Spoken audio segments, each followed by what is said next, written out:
Sexual ಅರೌಸಲ್. ನಿಮ್ಮ ಸಂಗಾತಿಯ ಕಾಮಪ್ರಚೋದನಾ ಪ್ರಕ್ರಿಯೆಗೆ ಈ ಸಂಚಿಕೆ ಸಂಪೂರ್ಣ ಕೀಲಿಯನ್ನು ನೀಡಲಿದೆ. ಪ್ರಚೋದನೆ ಮೂಲತಃ ಅವಳ ದೇಹದಲ್ಲಾಗುವ ಬದಲಾವಣೆ. ಇದು ಅವಳ ಮನಸ್ಸಿನಲ್ಲಿರುವ ಬಯಕೆಗಿಂತ ಭಿನ್ನವಾದುದು. ಆದ್ದರಿಂದ ಅವಳ ಮನಸ್ಸಿನಲ್ಲಿ ನಿಮ್ಮೊಂದಿಗೆ ಸಂಭೋಗಿಸಲು ಇಷ್ಟವಿದ್ದರೂ ಕೂಡ ಅವಳ ದೇಹವು ಪ್ರಚೋದಿಸಲ್ಪಟ್ಟಿದೆಯೇ ಎಂಬುದು ಬಹಳ ಮುಖ್ಯ. ನೀವು ಅದ್ಭುತ ಪ್ರೇಮಿಯಾಗಲು ಬಯಸಿದರೆ ನಿಮ್ಮ ಸಂಗಾತಿಯ ಸಂಪೂರ್ಣ ಕಾಮಪ್ರಚೋದನೆಗೆ ಅವಳ ದೇಹವು ಹಾದು ಹೋಗುವ ಹಂತಗಳನ್ನು ಅನುಕ್ರಮವಾಗಿ ತಿಳಿದಿರಬೇಕು. ನಿಮ್ಮ ಸಂಪೂರ್ಣ ಜೀವಿತಾವಧಿಯ ಲೈಂಗಿಕತೆಗೆ ಈ ಮಾಹಿತಿಯು ದೀರ್ಘಾವಧಿಯಲ್ಲಿ ಸಹಾಯ ಮಾಡಲಿದೆ. ನಿಮ್ಮ ಸಂಗಾತಿಯು ಲೈಂಗಿಕತೆಯನ್ನು ತಪ್ಪಿಸುತ್ತಿದ್ದಾರೆ ಅಥವಾ ಲೈಂಗಿಕತೆಯಲ್ಲಿ ಸಾಕಷ್ಟು ಸಂತೋಷ ಅನುಭವಿಸುತ್ತಿಲ್ಲವೆಂದಾದರೆ ಅವಳ ದೇಹವು ಸಂಪೂರ್ಣವಾಗಿ ಪ್ರಚೋದಿಸಲ್ಪಟ್ಟಿಲ್ಲ ಎಂದರ್ಥ. ಹಾಗಾಗಿ ಈ 4 ಹಂತಗಳನ್ನು ಖಂಡಿತವಾಗಿಯೂ ನೆನಪಿನಲ್ಲಿಟ್ಟುಕೊಳ್ಳಿ.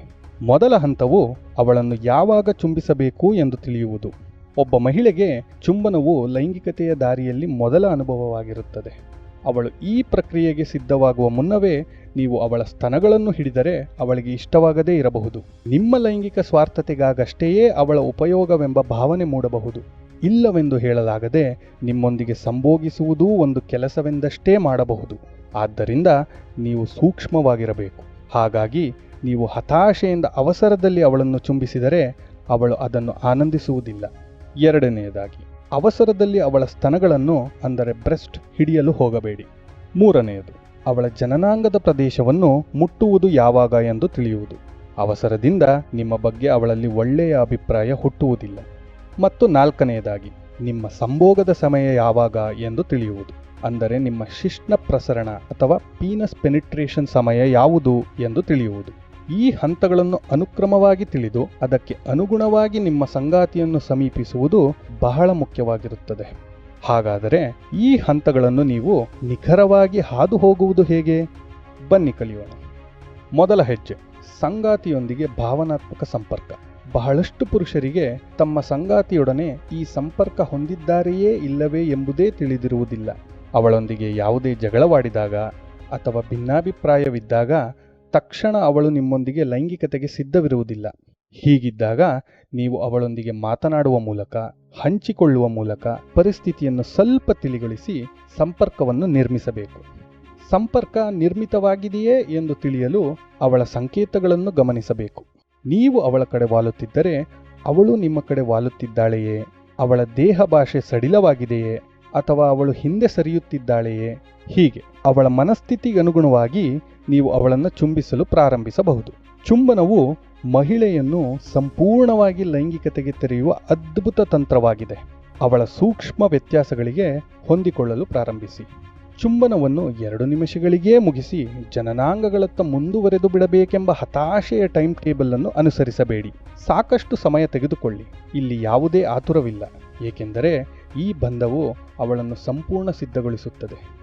ನಿಮ್ಮ ಚುಂಬನ ಪ್ರಕ್ರಿಯೆಯ ಸಮಯದಲ್ಲಿ ಅವಳ ಎದೆ ಮತ್ತು ಸ್ತನ ಪ್ರದೇಶವು ನಿಮ್ಮ ಹತ್ತಿರ ಬರಲು ಪ್ರಾರಂಭಿಸುತ್ತಿದೆಯೇ ಗಮನಿಸಬಹುದು.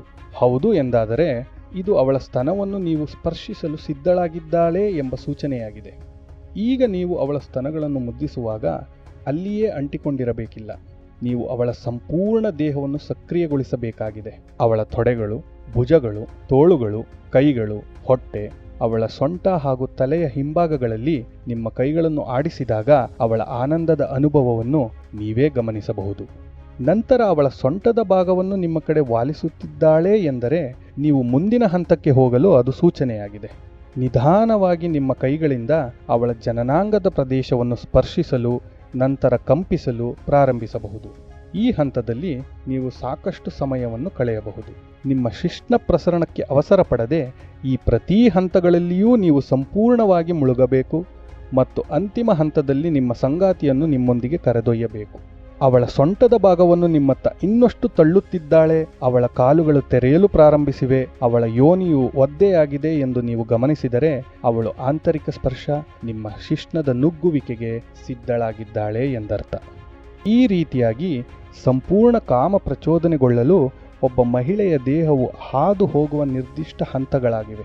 ಈ ಎಲ್ಲ ಹಂತಗಳನ್ನು ನೀವು ಒಂದು ಶಿಷ್ಟಾಚಾರವಾಗಿ ಪರಿಗಣಿಸದೆ ಒಂದು ಮಾರ್ಗಸೂಚಿಯಾಗಿ ಬಳಸಬೇಕು. ಏಕೆಂದರೆ ಪ್ರತಿ ಮಹಿಳೆಯ ಬಯಕೆ ಹಾಗೂ ಪ್ರಚೋದನೆ ಬೇರೆ ಬೇರೆಯಾಗಿರುತ್ತದೆ. ಕೆಲವರು ಎರಡನೇ ಹಂತದಲ್ಲಿ ಹೆಚ್ಚು ಸಮಯ ಕಳೆಯಲು ಇಷ್ಟಪಡುವವರಾದರೆ ಇನ್ನು ಕೆಲವರು ಮೊದಲನೇ ಹಂತದಲ್ಲಿ ಹೆಚ್ಚು ಸಮಯ ತೆಗೆದುಕೊಳ್ಳುತ್ತಾರೆ. ಒಟ್ಟಾರೆ ನಿಮ್ಮ ಸಂಗಾತಿಯ ಪ್ರತಿಕ್ರಿಯೆಗನುಗುಣವಾಗಿ ನಿಮ್ಮ ಪ್ರಚೋದನ ಕಾರ್ಯ ಮುಂದುವರಿಸುವ ಬಗ್ಗೆ ಗಮನವಿರಲಿ. ಲೈಂಗಿಕತೆಗೆ ಯಾವುದೇ ನಿರ್ದಿಷ್ಟ ನಿಯಮಗಳಿಲ್ಲ ಎಂಬುದು ನೆನಪಿರಲಿ. ಈಗ ಪ್ರಚೋದನೆಯ ವಿಭಿನ್ನ ಮಾರ್ಗಗಳ ಬಗ್ಗೆ ತಿಳಿಯೋಣ. ಚುಂಬನ ಮಹಿಳೆಯ ಮನಸ್ಸು ಹಾಗೂ ಅವಳ ದೇಹವನ್ನು ಕಾಮ ಪ್ರಚೋದನೆಗೊಳಿಸಲು ಉತ್ತಮ ಮಾರ್ಗವಾಗಿದೆ. ಈ ಹಿಂದಿನ ಸಂಚಿಕೆಗಳಲ್ಲಿ ಈಗಾಗಲೇ ಕಲಿತಿರುವ ತುಟಿಗಳನ್ನು ಚುಂಬಿಸುವ ಬಗ್ಗೆ ಮಾತನಾಡುತ್ತಿಲ್ಲ. ಬದಲಾಗಿ ಇಲ್ಲಿ ನಾನು ಹೇಳುತ್ತಿರುವ ವಿಚಾರ ಇಡೀ ದೇಹವನ್ನು ಚುಂಬಿಸುವ ಬಗ್ಗೆ. ಹೌದು, ಮಹಿಳೆಯ ಸಂಪೂರ್ಣ ದೇಹ ಚುಂಬಿಸುವಂಥದ್ದು. ಆದರೆ ಹೆಚ್ಚಾಗಿ ನಾವು ಸಂಗಾತಿಯನ್ನು ಚುಂಬಿಸುವಾಗ ಅವಳ ಮುಖ ಹಾಗೂ ತುಟಿಗಳ ಮೇಲೆ ಮಾತ್ರ ಗಮನ ಹರಿಸಿದ್ದೇವೆ. ಒಬ್ಬ ಮಹಿಳೆಯನ್ನ ತ್ವರಿತವಾಗಿ ಲೈಂಗಿಕತೆಯಲ್ಲಿ ಕೆರಳಿಸಲು ಅವಳ ದೇಹದಲ್ಲಿನ ಅತ್ಯಂತ ಲೈಂಗಿಕ ಪ್ರಚೋದನಾ ವಲಯಗಳು ಯಾವುವು ಅನ್ನುವುದನ್ನು ನಿಮಗೆ ನಾನು ತಿಳಿಸಿಕೊಡಲಿದ್ದೇನೆ. ಗಮನವಿಟ್ಟು ಕೇಳಿ, ನೆನಪಿನಲ್ಲಿಡಿ. ಅವಳ ಮುಖ, ಕುತ್ತಿಗೆ, ಕಿವಿಗಳು, ತಲೆಯ ಕೆಳ ಹಿಂಭಾಗ, ಮೊಣಕಾಲಿನ ಹಿಂಭಾಗ, ಒಳತೋಳುಗಳು, ಆಂತರಿಕ ತೊಡೆಗಳು, ಸೊಂಟ ಹಾಗೂ ಕೆಳಭಾಗದ ಬೆನ್ನು, ಅದರಲ್ಲಿಯೂ ವಿಶೇಷವಾಗಿ ಕುತ್ತಿಗೆ ಹಾಗೂ ಕತ್ತಿನ ಹಿಂಭಾಗ ಅತಿ ಹೆಚ್ಚು ಕಾಮಪ್ರಚೋದಕ ವಲಯ.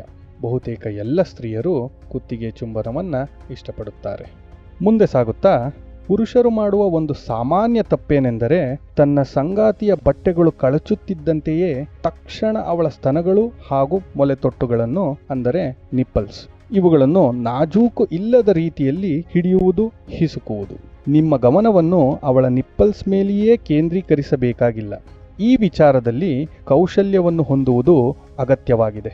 ನಿಮ್ಮ ಅಂಗೈಗಳಿಂದ ಅವಳ ಸ್ತನಗಳನ್ನು ಪೂರ್ತಿಯಾಗಿ ಬಟ್ಟಲು ಹಿಡಿಯುವ ರೀತಿಯಲ್ಲಿ ಮೃದುವಾಗಿ ಹಿಡಿದು ನಿಮ್ಮ ಅಂಗೈ ಚಲನೆಗಳಿಂದ ನಿಧಾನವಾಗಿ ಅನುಭವಿಸಬೇಕು. ನಿಮ್ಮ ಬೆರಳುಗಳ ತುದಿಯಿಂದ ಗರಿಗಳು ಸ್ಪರ್ಶಿಸಿದಂತೆ ಅವಳ ನಿಪ್ಪಲ್ಸ್ ಸುತ್ತಲಿನ ಪ್ರದೇಶವನ್ನು ಸುತ್ತಬಹುದು. ಈ ಪ್ರದೇಶವನ್ನು ಏರಿಯೋಲಾ ರೀಜನ್ ಎಂದು ಕರೆಯುತ್ತಾರೆ. ಇದನ್ನು ಮಾಡಿದಾಗ ಖಂಡಿತ ನಿಮ್ಮ ಸಂಗಾತಿಗೆ ಮೈ ಜುಮ್ ಎನಿಸಿ ಅವಳ ಹೊಟ್ಟೆಯಲ್ಲಿ ಚಿಟ್ಟೆಗಳು ಏಳುತ್ತವೆ. ಈ ಹಂತದಲ್ಲಿ ಅವಳ ಎದೆ ಭಾಗದ ಸಂಪೂರ್ಣ ದೇಹವನ್ನು ಸ್ಪರ್ಶಿಸದೆ ಬಿಡಬೇಡಿ. ಮಹಿಳೆಯ ಮೊಲೆತಟ್ಟುಗಳು ಸ್ಪರ್ಶ ಸುಖಕ್ಕೆ ಅತಿ ಹೆಚ್ಚು ಸೂಕ್ಷ್ಮವಾಗಿರುತ್ತವೆ, ವಿಶೇಷವಾಗಿ ನೀವು ಸ್ತನಗಳ ಸುತ್ತಲೂ ಕಾಮ ಪ್ರಚೋದನೆಗೊಳಿಸಿದಾಗ. ಈಗ ನೀವು ಮುಂದುವರಿಯಬಹುದು. ನಿಮ್ಮ ಮೊಲೆತೊಟ್ಟುಗಳೊಂದಿಗೆ ನಿಮಗಿಷ್ಟವಾದ ಕೀಟಲೆ ನಡೆಸಬಹುದು. ಈ ಸಂಚಿಕೆಯಲ್ಲಿ ನಿಮ್ಮ ಸಂಗಾತಿಯ ದೇಹ ಹೇಗೆ ಹಂತ ಹಂತವಾಗಿ ತೆರೆಯುತ್ತದೆ, ಹೇಗೆ ನೀವು ಆ ಹಂತಗಳನ್ನು ಹಾದು ಹೋಗಬೇಕು, ನಂತರ ಅವಳ ಕಾಮ ಪ್ರಚೋದನ ವಲಯಗಳು ಪ್ರಚೋದಿಸಲು ವಿಭಿನ್ನ ಮಾರ್ಗಗಳನ್ನು ಕಲಿತಿದ್ದೀರಿ. ನಿಮ್ಮದೇ ಆದ ಸಮಯವನ್ನು ತೆಗೆದುಕೊಂಡು ಈ ಅನುಭವಗಳನ್ನು ಆನಂದಿಸಿ. ಮುಂದಿನ ಸಂಚಿಕೆಯಲ್ಲಿ ಮತ್ತೆ ಭೇಟಿಯಾಗೋಣ. ಧನ್ಯವಾದಗಳು.